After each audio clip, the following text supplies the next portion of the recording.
दसैँको दिन हैन हामी चाहिँ यहाँ टिका टिका लाउनका लागि सामानहरू रेडी गर्दै छौं।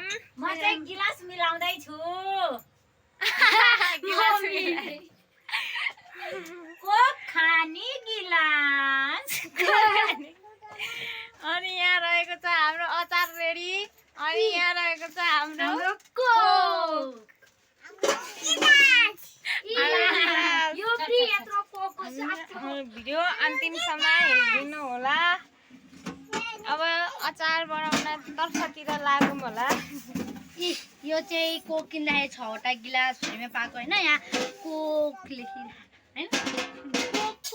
यता रहेको छ ढुङ्ग्री फुलाउने कार्यक्रम।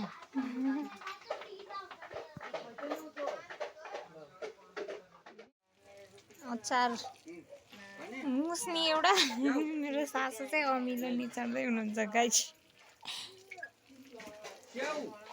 म चाहिँ मुस्दैछु। त्यो ऐनाको छेउमा नराख न, फुट्छ तातेर। हैन त्यो भात आउनु भयो थियो क्या अनि देख्नु भयो भने कामिलो हो स्याउ। ल चेयर्स गाइस कोक।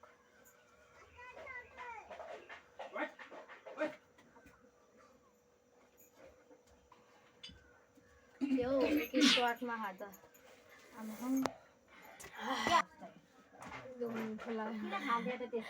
फ्रेस हुन्छ क्या कोक खाएपछि। भयो मेरो टाउको बाख्राको टाउको बाख्रा हाँसिरहन् त्यहाँनिर बाख्रा।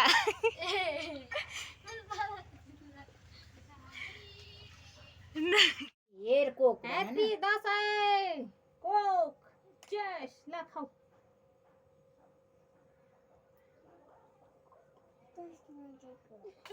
खाऊ न। खाऊ खाऊ।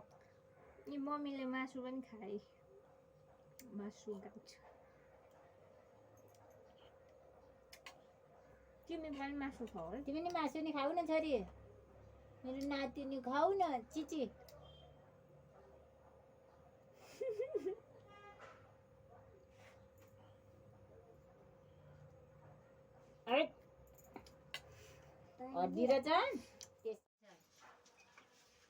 फाइनली गाइस टिका सुरु भयो।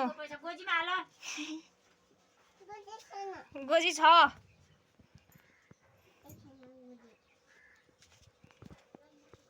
खै यता हेर त।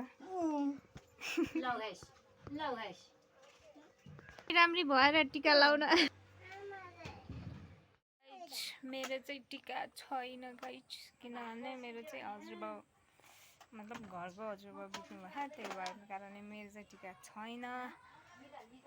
अनि मेरो छोराले चाहिँ पालाती भएको भएर लैछिन् होइन त। तिमीले टिका लायो हो? कति राम्ररी देखेर हो नि तिमीलाई। तिमी छोरो हो कि छोरी हो? छोरी होइन छोरो हो म भन न। भन न बाबु हो कि बाबु भन न। टिकालाई सिधै राम्रो देखिन्थ्यो है। चुरा राम्रो छ मेरो।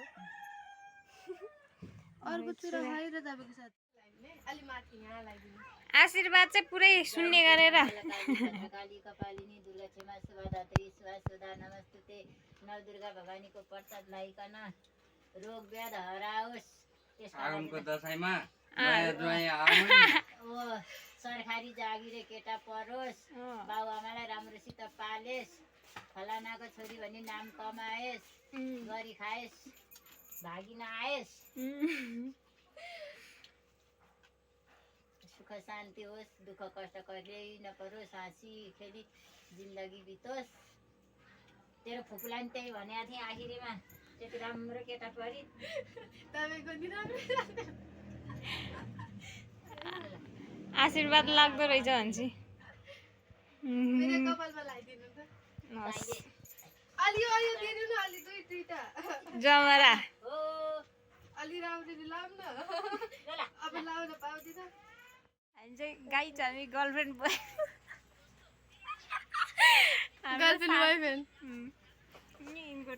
मेरो छैन। ह्यापी दसैँ भाउजू। Thank you. ओहो खटखटे। टिका लगाएको पैसा जति यहीँ भ्याइदिएछ अनि ए के खाएको तिमीले मिठी मलाई मन पर्दैन पैसा टन्नै कमाएछ गाइज हामी चाहिँ टिका लगाउन जाँदैछौँ घर बेटीको घरमा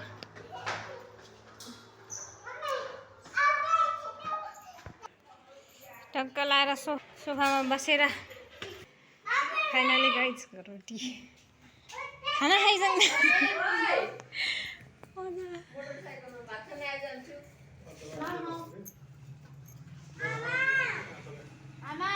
हजुर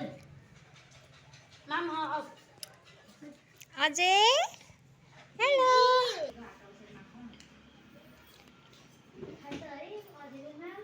उता उता नजानु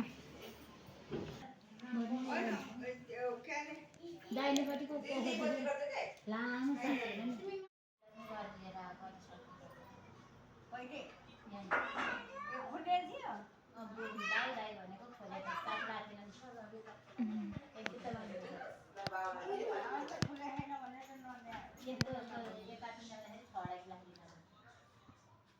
हो गुड त्यहाँ बस्नु अझै बस न बस त्यही बस पेट दे अभी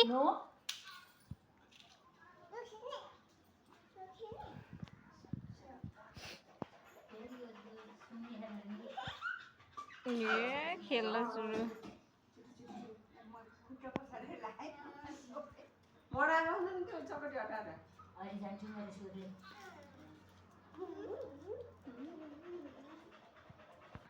बाबु यहाँ जा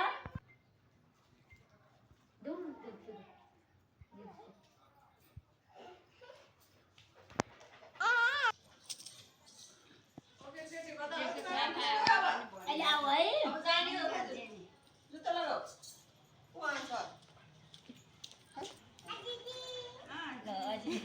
बसेर बसेर अझै अहिले टिकी गर्ने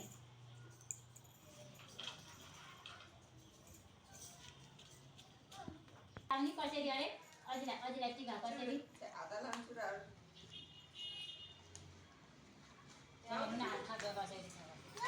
हातमा गरे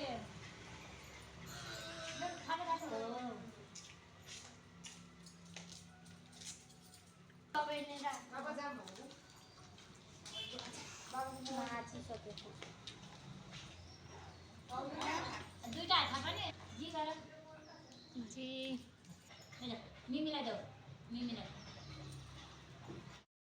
पोखरा छडा गिलास नि पर्दो रहेछ बाहिर किन्न भने त त्यही एउटा सस्तो पर्दो रहेछ पानी छाप्छ भनेर डराएर नआएको यहाँ बस्नुहोस्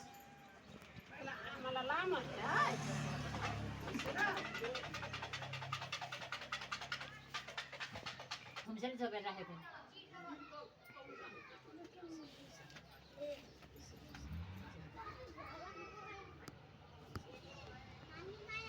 निरोगी भए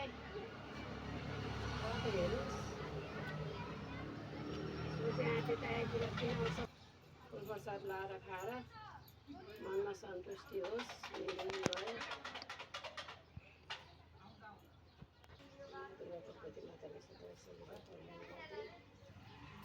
रक्षा गरिदिउँ ज्ञानी भएस् धेरै पढेस् रिसलाई हरण बुद्धिलाई भरण गरेस्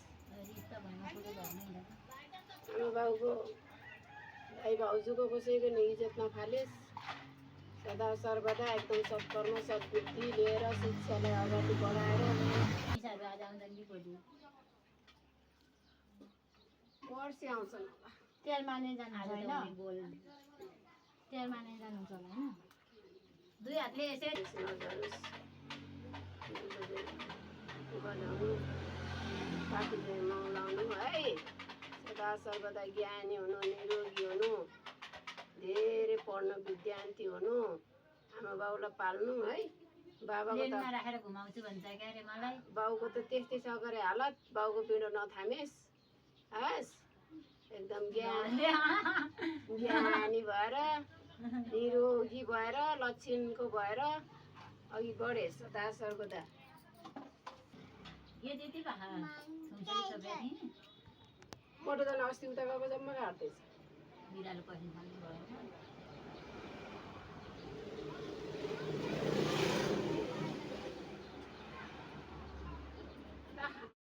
ए फाइनली गाइस हामी यतातिर डुल्दै डुल्दै आइपुग्यौँ ए यिनी गइन् क्यारे टिका लाउन हो के थुप्रो लाग्यो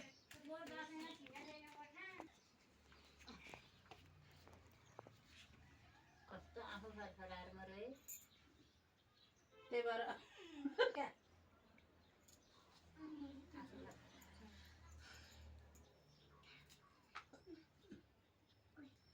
म त हतार हतार माथि गएर अनि मैले गएँ खै त गएँ यति भएपछि कारण छिने दिदी पोहोर दसैँमै टिका लाउनु पर्छ अब यो कोठा अँ ल नलाउने भने अरे यी त ऊ भयो नि त नातिनी भरि हो त नि तिहार पनि गर्नु पाएन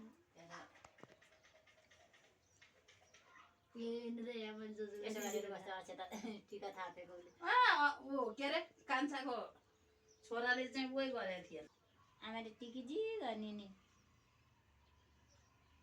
मेरो बिरालोले फोन गरिरहेको थियो म माथि अजाको घरमा चढेको थिएँ बाबु म माथि स्याउँदै चढिरहेको छु भनेको दुई सिटी चढ्दै कस्तो त्यहाँबाट त्यही भएर त म चिया खानु जाम भन्छन् म चिया त्यो घरमा गएर चिया खानु भन्दा न जी गर आमालाई हो बाबु ठुलो टिका लाउने मान्छे गाइजहरू यहाँ कतै धेरै हुनुहुन्छ यहाँ सुत्से मिठाई खाना खाँदै हुनुहुन्छ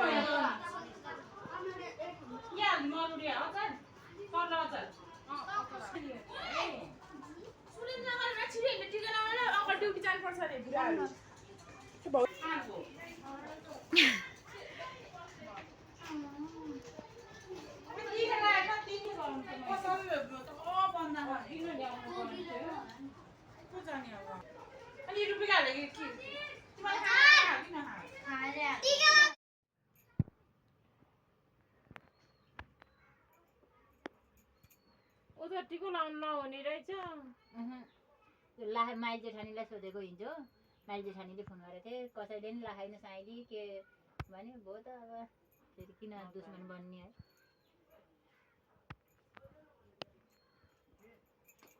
झन् हाम्रो घरतिर त जमरा नि राख्नु पाएर हिँड्छन् ऊ यसै त नहुने नि त्यो ती माथि